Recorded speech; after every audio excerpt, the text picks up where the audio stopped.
Hello, Bengals fans, and welcome to Cincy Jungle's virtual tailgate pregame show. I am Matt Minnick. With me, as always, is John Sheeran. John, how you doing today? I'm doing good, man. I know that you are in the northeast portion of the country, but are you getting any snow today? Because I'm in Toledo right now, and it's coming down a little bit. We're getting snow? No, we're not getting any snow today. I think it's a little cool, but it's nothing like that today. It's 36? 46. Okay, it's 46 degrees here, so we should be all right. Eh, I've never been known for being a meteorologist. Yeah, But it is definitely snowing, but weather's been all over the place this year. yeah. I mean, we can look up the weather for today's game, which is in Landover, Maryland. It's 56 and cloudy there, so that's pretty good November football weather, if you ask me. Not bad. A little better than what was going on with the rain and the wind last week. Cold in Idaho as well. Per the comments, cold in Idaho. Probably cold a lot in Idaho. Yeah, everything. It just seems like a perpetual statement. Yeah. So this is the pregame show brought to you by Narragansett. I've got my Narragansett Autocrat Coffee Milk Stout here. Give me a little caffeine and a little booze. Get me ready to go for the game. So you can go to Narragansett's website and use their beer finder and find out where near you can find a Gansett. So definitely check it out. They got a lot of great varieties. That's a kind of a seasonal thing right now, but lots of great products there from Narragansett. So lots to talk about with the Bengals. Obviously, last week was a heartbreaker.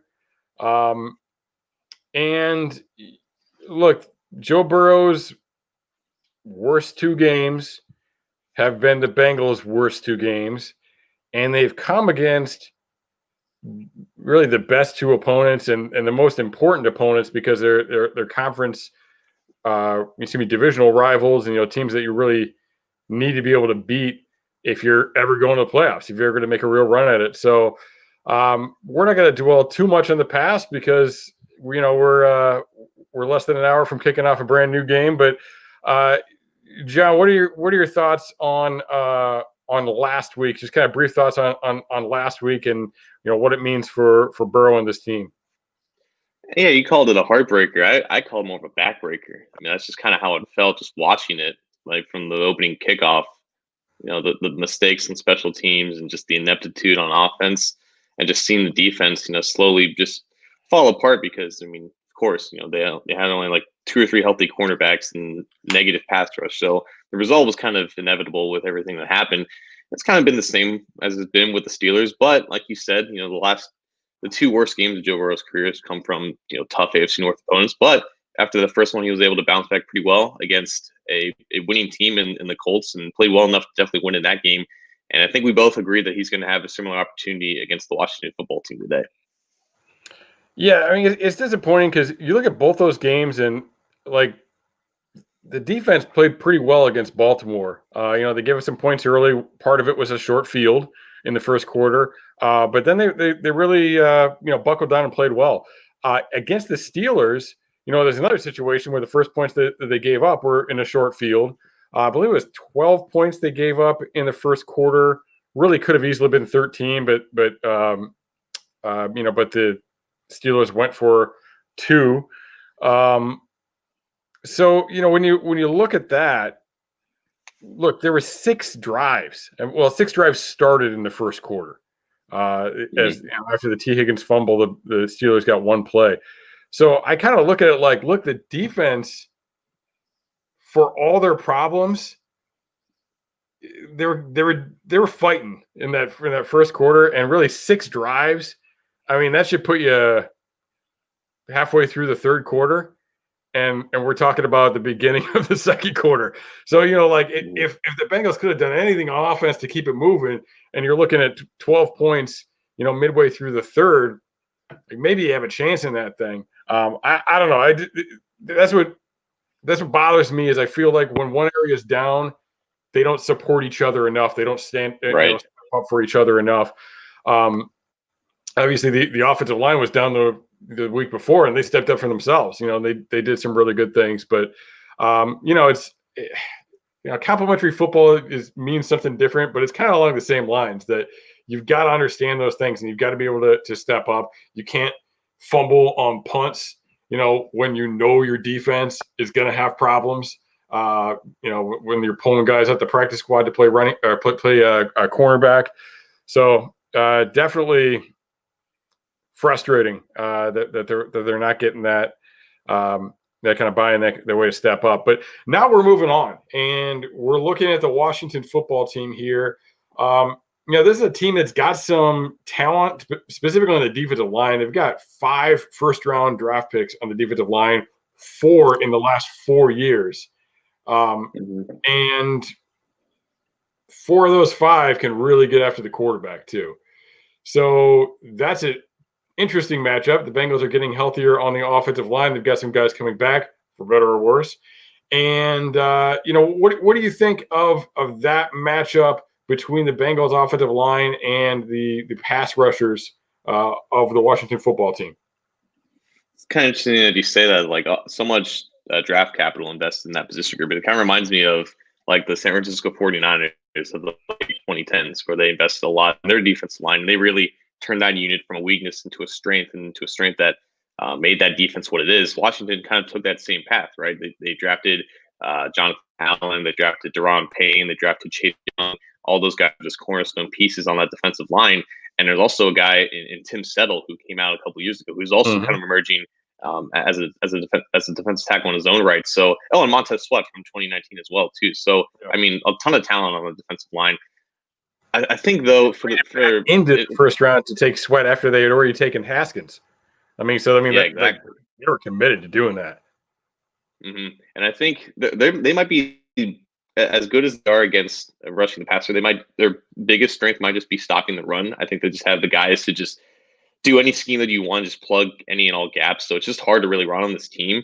As far as pass rushing goes, it's really Chase Young, who's kind of like the most athletic guy that you have to watch out for, the guy that you have to scheme in terms of pass protection against. And obviously Allen and Payne can do work in pushing the pocket up the middle, but it's really like if Young gets going, then that unit kind of elevates to another level. But looking at their pass rush win rate, they're like basically middle of the league. They're right around where the Colts are, which is, I remember talking about, we talked about that game, how the Colts had on paper one of the best defenses in the NFL, but they weren't as good as rushing the passer as a team like the Steelers are, who are clear better than both these teams. They're the second in the league in pass rush win rate. So Washington, while they have a lot of talent, they don't always convert that talent into actual production in terms of pressures and sacks. So there's a way for this Bengals offensive line, like you mentioned, who's now kind of coming together, now kind of finding where their strengths are to actually play a lot better in this game, even though there's a lot of talent on that Washington defensive line. Enough talent where, and the game's still without Joe Mixon, and as good as Samaje Perine and Giovanni Bernard have been,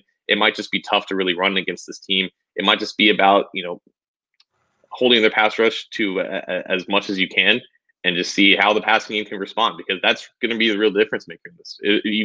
The defense for the Bengals struggled a lot because they just kept getting back on the field because, the Bengals couldn't move the ball. They had a bunch of 3-and-outs and just short drives because they just couldn't pass against the Steelers defense. And Washington, while they're a decent defense, they're just not at that level that Pittsburgh is. So there's definitely an opportunity for a lot of offensive growth. It's just a matter of, limiting how much the defensive line can do.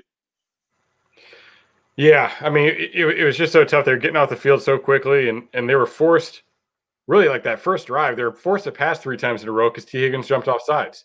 Higgins flinched, and obviously Higgins was, he probably played better than anybody else on the team in that game. But that first play, just a little flinch, and they weren't going to run the ball there. Give the Steelers the opportunity to really tee off on them, and that's no good. So, question here, got to make sure I click on the right one. Do we know who's starting on O-line today? So, like the tweets and the things I've seen are that Hart was getting the reps in pregame at right tackle. We know Jonah's back. That's a no-brainer. We know Trey's a no-brainer. So, Fred Johnson's inactive, so that would make Hakeem Adeniji the swing tackle likely. And really the big question mark is guard. You've got Michael Jordan healthy. You've got Redmond, who had the bicep thing earlier in the week, but he appears to be healthy. And then they got Quentin Spain, who they've been just plugging in wherever they need somebody the last couple of weeks, and he's been doing all right. John, what are your thoughts on this group? What do you think we'll see? What would you like to see? I want to see it to be a third time's a charm, because we've seen Quinn Spain go out there left guard. We saw him at right tackle. Now he's elevated off the practice squad for a third straight game, which I for some reason I feel like reading the practice squad rules, like you can only do that to a player twice, like in a row or something like that. But I don't know what the rules are now. I can't speak on them and say that what bumped him up with the Mixon. I thought that was the complimentary move to Mixon going on IR. Maybe I read it wrong. Potentially, I don't know. I honestly haven't been keeping that good of a track this weekend, to be honest with you. But yeah, like, I mean, Spain has now played in two positions and two starts, and it would be nice for his third game to actually find a home at right guard, because that's where they need him the most. I mean, Michael Jordan has struggled immensely as of late at left guard, and they probably need to find another long-term answer there.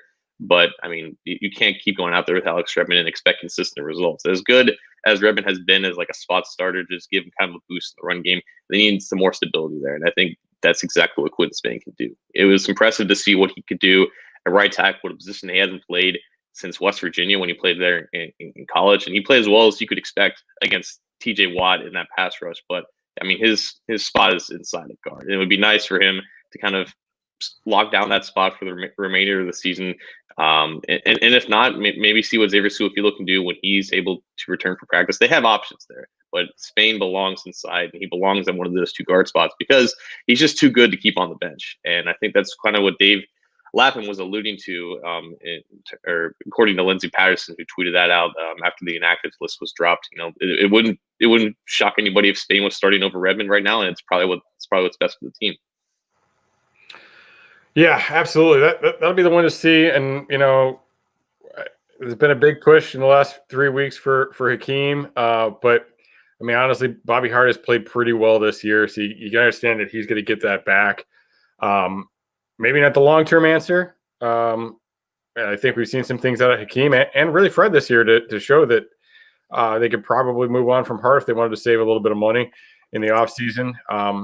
But yeah, I mean, at the end of the day, you're right. We got to get Spain in there. You got to see what guys like Hakeem can do and figure out what your real offseason needs are going to be. And because, you know, like the real danger is blindly depending on something and just being like, oh, we saw Hakeem those 2 games. He'll be good next year. And then you move on to tackle, and then, you know, maybe you're in a worse situation because he's really not ready and he doesn't develop over the offseason like you think. Meanwhile, you could have drafted somebody, you know. That's so true, because that's basically what they fell into last year with Michael Jordan, where he started for most of the year, but he struggled and he ended up getting benched in the middle of the season. And then he kind of played well as the season went on and as it ended. And they took that and said, yeah, we're going to plug him into left guard, no competition. He's going to develop exactly like we expect to. And he hasn't.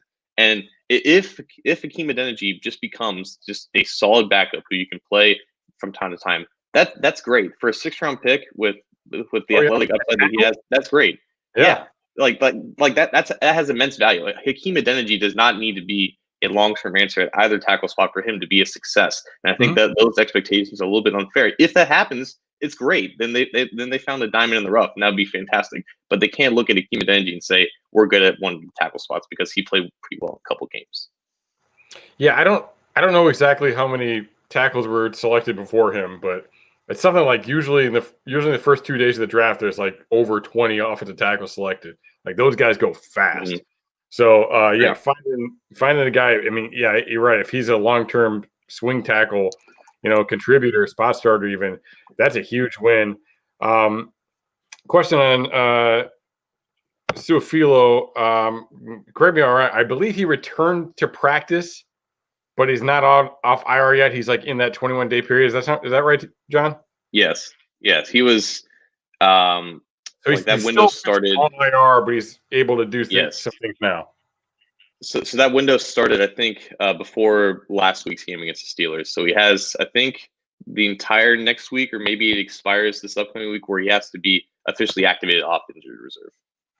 Yes. So we'll see. You know, hopefully some movement on that front. Yeah, and the fact is, look, I realize he didn't get a big contract, but they brought him in and penciled him in as the starting right guard. So he and Spain are both guys that I want to get a good sample size of and see if they could be, if either one of them could be an answer at one of those guard spots. Like, you want to get them out there. You want to see what's going on with it. It is interesting because they do seem to be committed to Jordan, but at the same time, they weren't afraid to go out and bring in Spain, which, could be a matter of the Redmond issue, could be a right guard thing. But it's interesting that they have, been active in that way. Somebody asked about BJ Finney. I mean, he's inactive today.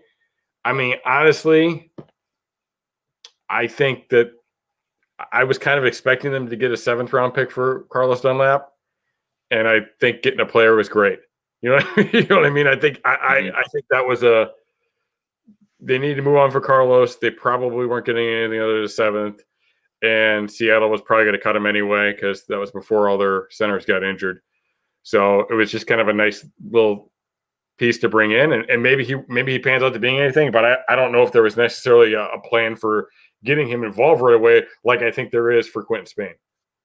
Well, I'll tell you what, though. I mean, the Seahawks played on Thursday night, and they were down to playing Damian Lewis, who was a rookie guard of LSU at center. Like, BJ Finney was brought in the offseason for Seattle to potentially compete for that starting spot, and he lost out in that competition, and then they traded him for Dunlap, and then they were down to just no natural centers left. So it kind of impacted how they went along with that game. But yeah, with Finney, I think Finney was active for the Steelers, and I mean, he used to play for the Steelers, so it kind of makes a little bit of sense. But I think right now with Spain elevated onto the roster, that they had 11 guys, so they really only need like 8 in order to have that extra player active. So it was just Fred Johnson was just taken off the COVID list, so he didn't have enough practice time, and Keaton Sowin has been a healthy scratch for the entire year, so they just needed one more, and Finney hasn't played at all for the Bengals this year, so it kind of makes a little bit of sense. Yeah, what I think is interesting too is that when I watched Suafilo at Dallas last year, and I didn't go super deep on his tape. I watched his starts at Dallas last year, which was 5 or 6 games. I thought he was really good at picking up stunts, picking up blitzes, and that's been the big problem for the interior line for the Bengals this year. Has been picking up those stunts. Most notably, the example that everybody will remember was the strip sack on Burrow at the beginning of the second quarter of the first Browns game. That was a stunt. It seems like the guards have really struggled with that. You and I were talking about it. Like, Hakeem Adeniji has actually been really good. You could see his processing. I think Xavier Su'a-Filo is pretty good in that area too. Spain did some things at guard where he just adjusted really quickly. And they weren't all great blocks, but like you could see that he was processing those things pretty quickly too. And I just feel like sometimes Jordan, even Trey, and Redmond, all these guys just kind of get locked in on their guy and don't necessarily see those things coming. So that would be the advantage of getting that guy in to me is seeing if we can find somebody that they can, be a little stronger in the processing area. Because they're seeing so much pass rush, and they're going to see that stuff because they've shown a vulnerability to it. Flipping over to the other side, the Bengals pass rush has not been very strong. This week in Washington, they face a team that's been a little weak on the left side, and this week they're down to the third starting left tackle with Garon Christian and Cornelius Lucas both out. So, I mean, Lawson's usually lining up on the right side. So, I mean, that could be a great opportunity for Lawson. You've got Hubbard back. So you've got another guy, that can generate some pass rush. You've got another guy that, can come into the inside and hopefully give you an interior pass rush. I mean, do you think this could be a bit of a get-right game for the pass rush? Yeah, so what do you have right now with Washington? Last week, I think Cornelius Lucas, who had been starting at left tackle for them, he suffered an injury, and it forced the right tackle, Morgan Moses, to play left tackle. And then they had David Sharp, who's a young tackle from Florida. He went in at right tackle. So those are going to be the bookends today. You have a natural right tackle and Morgan Moses playing left tackle, and an inexperienced guy and David Sharp playing right tackle. There's definitely an opportunity for any edge rusher on either side to take advantage of that. Morgan Moses is a really good tackle. He's just kind of playing out of position, so maybe they try to confuse him a little bit there. we've seen this year. It's just been Lawson and just everyone else. And even when Lawson isn't finishing pressures, he's still the only guy generating pressures. And it's an opportunity for other guys like Hubbard and Khalid Kareem and Christian Covington to clean up these sacks or whatnot. But no one's just getting any penetration. Nobody is winning at the rate that Lawson is winning. So maybe they do something more creative with Lawson. It's just hard to expect that because we haven't seen that yet. It's just basically putting all their cards, all their chips in the bucket of Lawson, and it's just not yielding any positive results. You just need to see Sam Hubbard take that next step. And it was his first game back against Pittsburgh. They didn't really use him they dropped him, like they just kept him on the line because they knew they weren't going to be able to rush Ben because he gets the ball out so quickly. And they kind of just had him just waiting there to try to bad pass it down. Maybe they turn him loose this game. Maybe they ask him to rush the pass a little bit more. We need to see that growth because if not, and if Lawson leaves, like they have such a huge glaring hole at edge rusher and pass rusher. And Khalid Kareem, unfortunately, just isn't there yet, even though he's developed as a solid run defender. They just need that spark. And having like an inexperienced guy right tackle and a natural right tackle playing left tackle, there's an opportunity there for them to generate pressure. Yeah, and look, Hubbard is lacking in some areas. That's one of the really good things. One of the best things you can say about this defensive coaching staff is I feel like they've done a great job of utilizing Hubbard and putting him in positions to have success. I believe he had 8.5 sacks last year.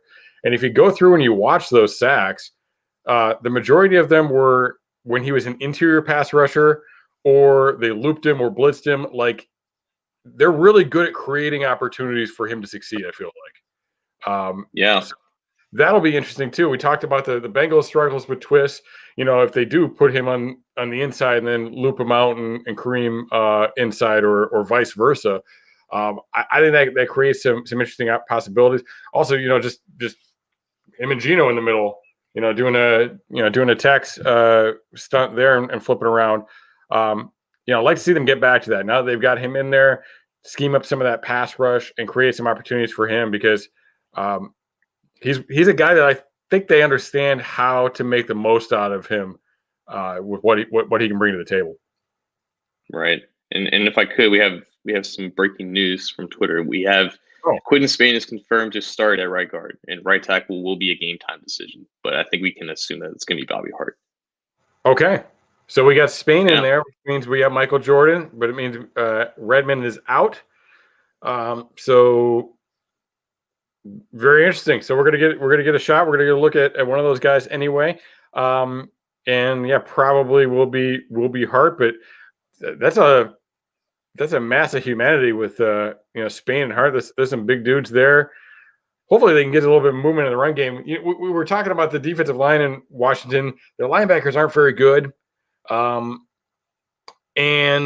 with the inconsistency from some of these young guys in the defensive line, there are some opportunities to run the ball. I mean, I think Gio could have a pretty good game here, and I think in the pass game as well, because those linebackers aren't great at coverage either. Between Gio, Drew Sample, I think a lot of that middle of the field stuff could be open. What are your thoughts on the pass game? Where do you think that we're going to be able to take advantage of this Washington defense best? So I think Washington will be without one of their safeties, DeShazer Everett. I think he's been playing pretty well this season as a safety. And our own Patrick Judas interviewed someone with Hogs Haven who was a writer for the Washington SB Nation team, and he even said like this pass defense, it looks pretty good on paper, but it's Ronald Darby, it's Everett, it's Kendall Fuller, but there's opportunities to get some explosive plays against this defense. I think if you neutralize the pass rush enough, like you said, you have space over the middle to kind of go back to what they want to do, or what they have been doing successfully this season, what they weren't able to do against the Steelers. The Steelers came out with a great game plan to take away a lot of over the middle in breaking route type concepts that Burrow and the quick passing game has thrived off this season. I think there's an opportunity in this game to kind of go back to that because unfortunately Washington maybe just doesn't have the talent to cover some of those concepts and to be effective when everything's kind of spread out like the Bengals like to do. The Bengals only have, I think, 5 receivers in this game active because Mike Thomas is out with a hamstring. So that's more opportunities for Auden Tate to get rotated in, even Alex Erickson every so often. So I think you could have bounce back games from AJ Green, more consistency from Tyler Boyd, and with some of those route concepts that we've seen for the most of the season. Because I think Pro Football Focus has Joe Burrow graded as the top highest graded passer in just quick passes. When the ball gets out really quickly, and it's always been when you're in 3-by-2 formations and just little.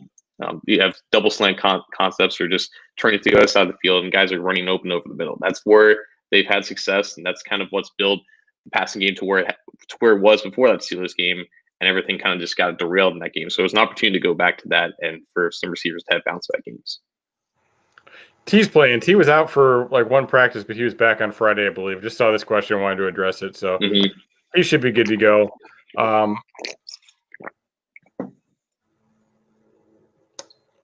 Sorry. So saw a question I was confused by. But yeah, I mean, you look at that and then we flip it around and we look at the other side of the ball. They've got Alex Erickson in there now, and he's brought them a little bit of consistency, but at the same time, he's thrown a lot of picks, and he's thrown some picks in key situations. They have struggled just like the Bengals in some of the close games that they have played. They've got a pair of running backs in rookie Antonio Gibson and J.D. McKissick, both of whom are very good receivers out of the backfield. They really haven't involved Gibson that much, though, in the pass game. And I had Matt Valdovinos on the podcast earlier this week, who covers the Redskins for Pro Football Network. And he was saying that with Gibson, it's like you expect with young running backs. He's not very good in pass protection, so they don't put him in the situations as much. But both of those guys are a threat. I mean, do you think that that's going to be a matchup to watch with this young linebacker core? Yeah, I think, and Gibson is still, I think, like fifth on that team of receiving yards behind McKissick, who's like third. Yeah. For me though, like I can't like this. The entire passing game runs through Terry McLaurin, and he's got a matchup with William Jackson. That's going to be, that's going to be critical. This is Alex Smith's second true start with Washington since he came back from that 2018 injury, and you have to think like William Jackson is playing really well, but like Terry McLaurin's nearing 800 yards. He's one of the game's best young receivers, and he's such a vertical threat over the top that can give William Jackson some trouble. So he's going to have his hands full the entire game. Jesse Bates is going to be probably playing on that side as well to kind of help him out.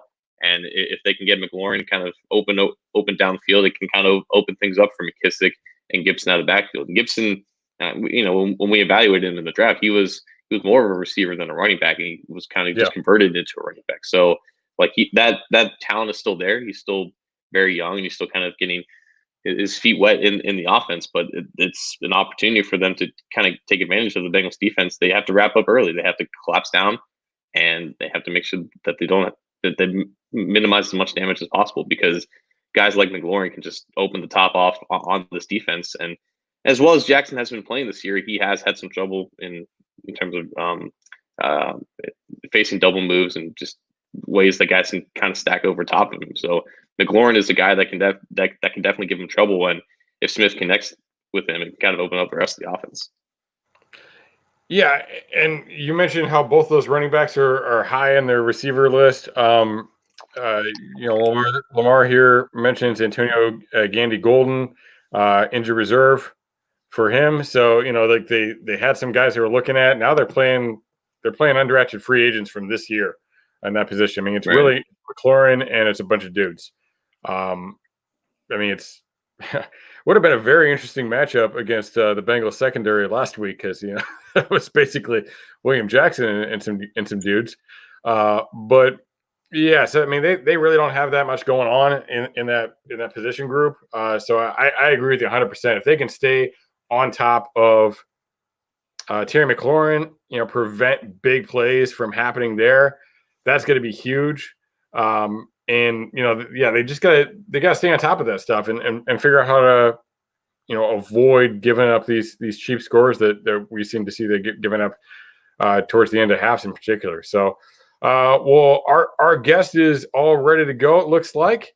So today we are joined by Sands. He puts out a lot of Bengals content on Twitter. Also appears on a couple of podcasts. He always seems to scoop me and that like I'm like getting my clips ready and I'm going. And I'm like, damn it, Sans has already got this up. So definitely give him a follow if you like all the clips and stuff I put up. He's always doing a lot of the same type of stuff. Sans, how you doing today? I'm good. How are you guys doing? Good. So, You we already talked a little bit about the offensive line. The breaking news is that it's going to be Spain at right guard, and we're still assuming it's going to be Bobby Hart at right tackle. Oh, What are your thoughts? it's Adeniji. Whoa, where'd that All happen? right, Tyler Dragon just announced on Twitter. All right, so Santa's good luck, man. You know what? Bengals captain like 10 minutes before we went on the air tweeted something like, "Can't wait to see Adeniji today." And I was like, "Does he know something?" And I looked around other places and I was like, "No, nobody else is saying it." So maybe he did. And the captain knows what's going on. All right, so we got Spain and Adeniji. Sands, what do you think of that? I think that's awesome. I definitely want to see Adeniji at right tackle because, well, Bobby Hart played pretty good against the Browns. I mean, it's like he sold his knee to block Myles Garrett. Um, I don't know. I just think Adeniji a young guy. He's got the potential. And I definitely want to see Jonah at left tackle. I saw some people try to say move him to left guard or right tackle, but I think he's a left tackle of the future, and we want to see if Adeniji is the right tackle of the future. Spain at right guard's interesting. I think he was a left guard his whole time in Buffalo, but I mean he just played right tackle, so I think he'll be fine. I mean, yeah, like that's the ironic thing is that we're talking about Spain and Suafilo. They've both primarily been left guards, and Jonah and Hakeem Adeniji have been left tackles since Right. 2016 when they were both freshmen was the last time they played right tackle. So somebody had to make the switch. So yeah, we'll get to see it today. It's exciting news. Yeah, I do know that Adeniji worked with Duke Manyweather on both sides to be able to swing over, and that worked out because now he's playing right tackle for us.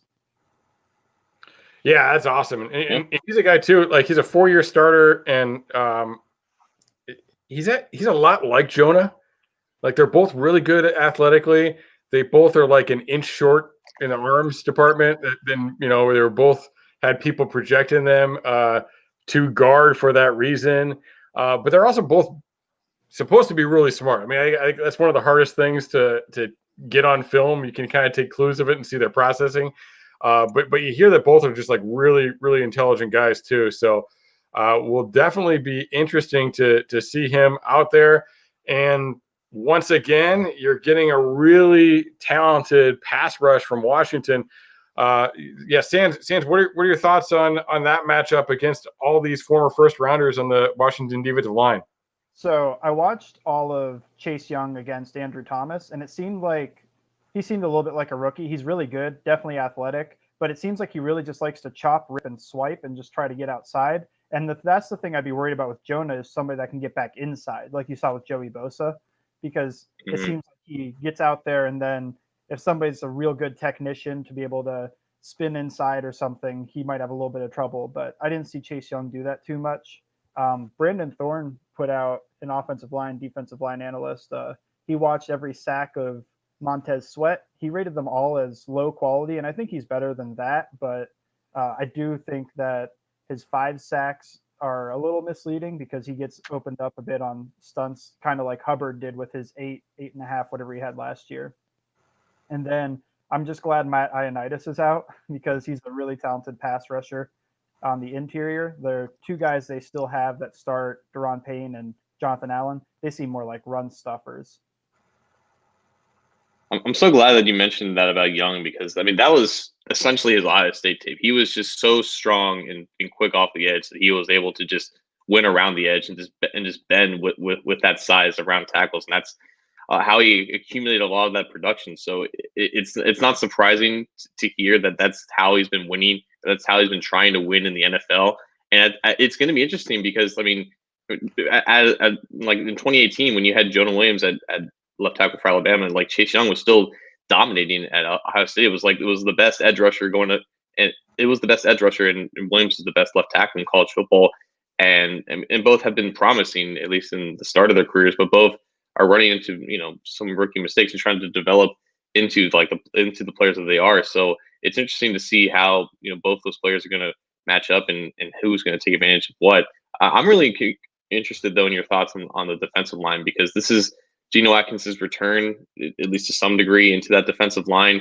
This is also Margus Hunt coming back, and Margus Hunt was starting against the Titans at least a 3 technique when they were running out a lot of bear fronts. How do you see this defensive line kind of getting rotated in against the Washington offensive line? So I don't know what's going on with Geno, really. It seems like every time he comes in for his 10 snaps, they throw him at nose tackle for a pass rush. And I mean, he slants outside, so it's basically a 3 tech going. He's playing the B gap, but it's just kind of weird to see him placed there. And then Margus Hunt, he's strong and long. He's definitely a solid run stuffer, especially at 3 tech, and he can be a long edge on early downs. So I think it's going to be the same thing we've been seeing. I don't think Geno's going to get a start. I'd love to see it because I still think he has talent. I saw in the Titans game, he pushed the center back into Tannehill, and then another time he pushed the guard back into him. Just classic Geno stuff that we saw last year and the year before. So I don't think he's really lost too much, but I don't know. I don't know how they're viewing it. Maybe they're just looking for the future or something like that. Yeah, it's one of those things that's, you know, we look at like the AJ situation and the injury, and I definitely think that Geno's injury is early in the season is worse than they let on about it, and that's definitely got to be a part of what's happening here. But it makes you really worried about what does that mean for his future? Is he ever really going to come back? Is he going to be worth the money that they're paying him? And you know, I'll take the hit on it because, you know, I was a guy, I didn't think the Dunlap deal or the Geno deals were bad, you know, timing wise. And, you know, I've been a proponent of bringing AJ Green back. Not so sure at this point. So, I mean, I think that's a difficult thing about the way that the Bengals are structured. Like, I think we saw that they seem to be really hitting on basically all their draft picks this year, which is, I think, in part a function of the coaching staff being strongly involved in the picks more so than other teams, knowing what they wanted and being able to recognize the people that are giving that to them. But I think the negative of that is when you don't have a strong general manager to say, this guy's done. If he's not done now, he's going to be done in a year. We got to move on. You know, and the old Belichick thing of, you know, rather move on a year too soon than a year too late. I think that's where they're really lacking. I think I'm guilty of it myself, you know, because I definitely tend to favor that, you know, tend to like, he's fine. But I've got to reevaluate my own way of kind of doing the pro player evaluation there. Yeah, what do you think, Stan? I mean, is this it? Is this going to be like a major transition moving on from some of these older guys out with the old and in with the new?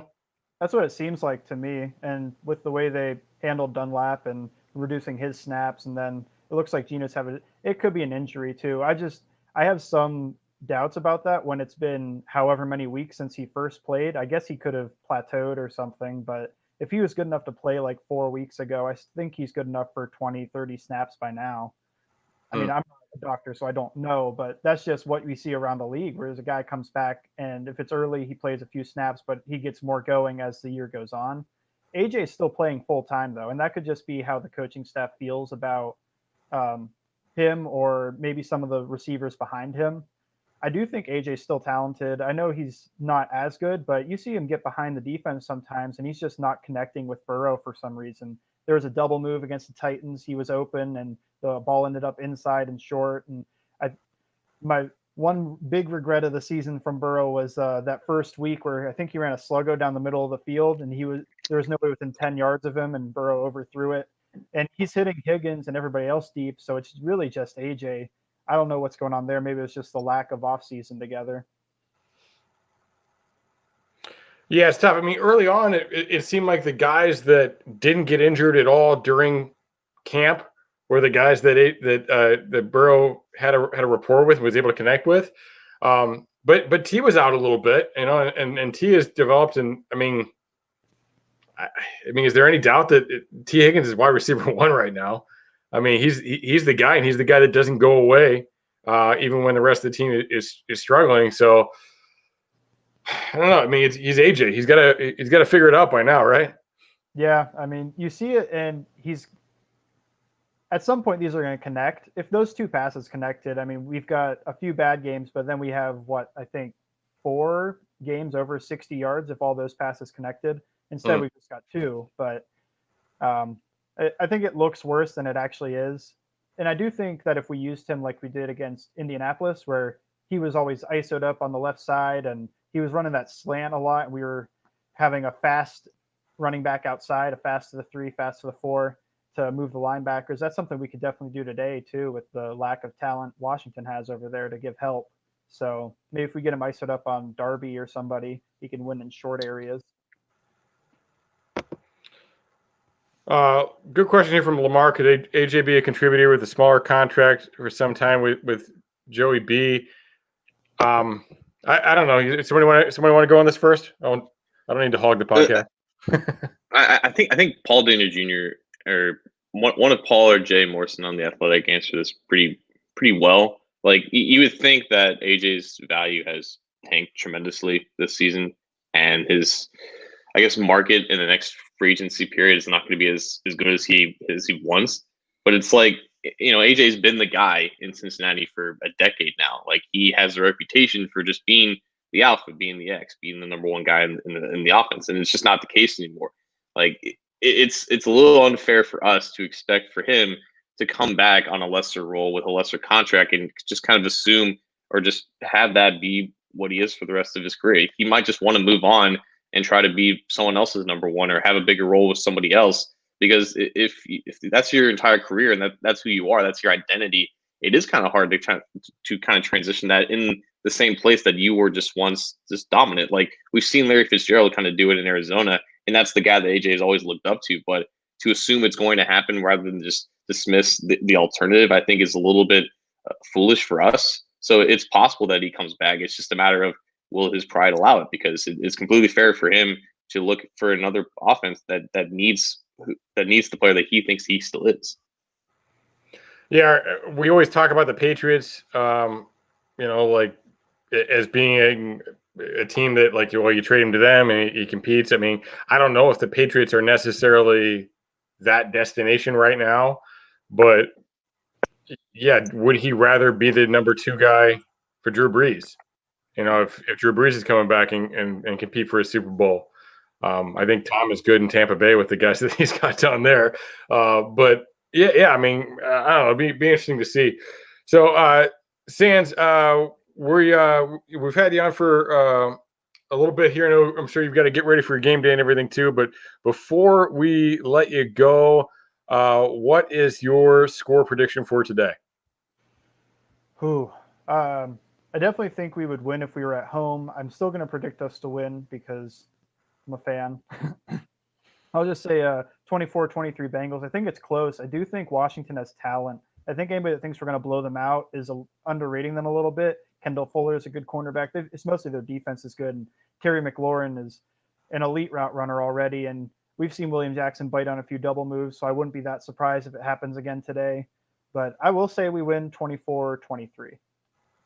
Ooh, close one. Tight game. I like it. So, hey, Sands, what's your at, and is there anything else you want to promote before you go? Yeah, I'm at Bengals_Sands on both Twitter and Instagram. If you like what Matt does, I do the same thing. I think he does a little more put together sometimes. He's a little faster than I am now, but yeah, sometimes I get home a little quicker. But and then I'm on every preview episode of the unofficial Bengals podcast. If these guys' podcasts aren't enough for you. Yeah, it's definitely Bengals, great Bengals content out there. Follow this guy. Yeah, give him a follow. Definitely some great clips out there. So, all right, appreciate you joining us, Sands, and who day? Hey, thanks for coming on, man. All right, so we're joined. Anthony is with us. The sun is up on the West Coast, and our fearless leader is here. So, Anthony, not sure how caught up you are on things, but John's been keeping an eye on the Twitter feed as we've been going along here, and the right side of the Bengals offensive line will be Hakeem Adeniji and Quentin Spain today. What do you think about that? And now he's frozen. Oh, are you back? Gotcha. This guy. I have been keeping up with you. I've been listening. I just didn't want to interrupt on the interview there, but good stuff from Sands. That was good. But yes, I heard Spain is starting at right guard, probably Bobby Hart at right tackle, which is interesting. And so I'm pretty caught up as to where we're at. Yeah, but it's it is Adeniji at right tackle. Okay. Yeah. Okay. So I know Hart was active, obviously. So yeah. So that's kind of an interesting lineup there. You know, I think it's really interesting too because Adeniji, when his first start, you had Shaq Calhoun in there for the first drive, but then Spain came in next to him at left guard. Now you're flipping him. I mean, see, you get a little bit of continuity there with a guy that he's familiar with, that he's worked with now just on the other side. So yeah, it'd be interesting to see what those guys can do. It. I mean, I think we talk about the Bengals being stubborn and sticking with their guys sometimes, but we're getting what we want here. So let's see. I'm excited to see what those guys can do. Well, for those who have not, for some reason, have not caught up with our YouTube channel, Matt has a nice breakdown of Hakeem Adeniji in his first two starts, especially against the Steelers. So there's a lot there to digest and a lot to go through, and excellent job by Matt on that video breakdown there. So I recommend if you have a chance, I guess, I don't know when you would now before kickoff, go check that out. But you know, it's 13 minutes long. You have just enough time. There you go.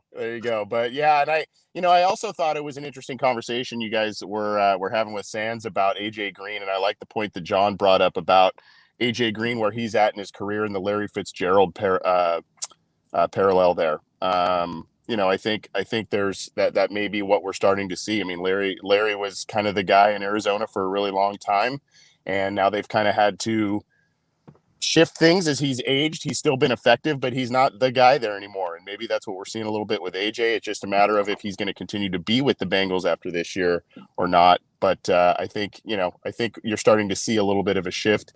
Maybe that downfield stuff, whether it's miscommunication or what have you, is just not there at this point. And maybe the long ball just isn't really a strong part of his game anymore. And we gotta expect these short passing routes, kind of like what they've done with Larry in Arizona. There are times when I think he should go up and try and make a contested catch, and I feel like he's done that maybe once this year. So I wonder if there is something in the back of his head that he's not going to do that because he doesn't have a long-term contract. Maybe.